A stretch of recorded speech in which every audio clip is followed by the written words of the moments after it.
Alright guys, I figured I'd steal your idea of making a video to show the progress. So screen hasn't changed, but I think we got everything ready to 3D print on this thing. The changes I've made, of course I added these little rubber standoffs that Mario wanted. You can buy these right here from Amazon. They're 1/2 inch diameter, 1/16 thick. They should be perfect.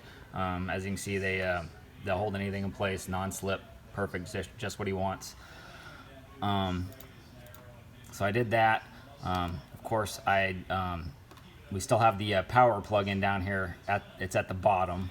I did add a vent here at the bottom as well, in addition to the vent we had in the back. I was able to get rid of all these lines you see here are just call-offs for radiuses. They won't screw up anything in the 3D printing.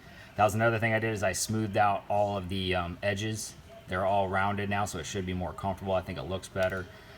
Then on the other side here, one thing I did is we originally had said we were going to Velcro in the CANbus. Well, I found these things, these little standoffs that should work perfect to hold the CANbus in place. So I decided to go ahead and add them, so that way the CANbus is actually going to be sitting up top here. Let me see if I can get rid of this real quick. So you can see that the CANbus is actually going to sit in there just like this. Now it's not letting me rotate. I'm having some trouble connecting at work still. But anyway, you can kind of get the idea. There we go. So the CANbus is going to sit in there like that. Here is where the inputs from the banana jacks will come, and then of course the output from the USB is going to go over to the USB plugins, which are right here. Let me bring that back. Hang on a second. Now it's not rotating. Come on.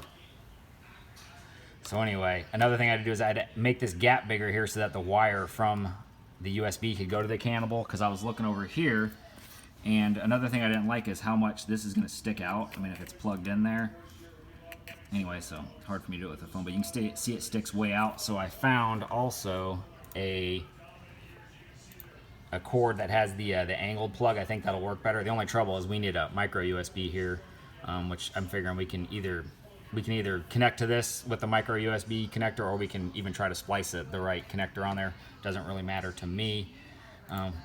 But I think we've gotten pretty much every problem taken care of. The last thing I don't have that I need is I need to add the banana jacks here, and I don't have the actual jacks, so I don't know what size they are. So if one of you guys has them, if you could give them to me when I see you, and I'll add that there, and then we should be ready to print. So this is our full assembly, and then I do have just the case by itself here. Let's see. Yeah, so there's the case by itself that's not in the assembly, so you can kind of see, I mean, everything looks like it should print okay.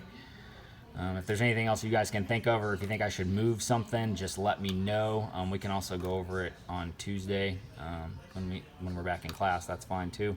But just let me know what you think, and if any of you guys have the banana jack so that I could add that in over here for him to plug into, that would be great. All right, thanks.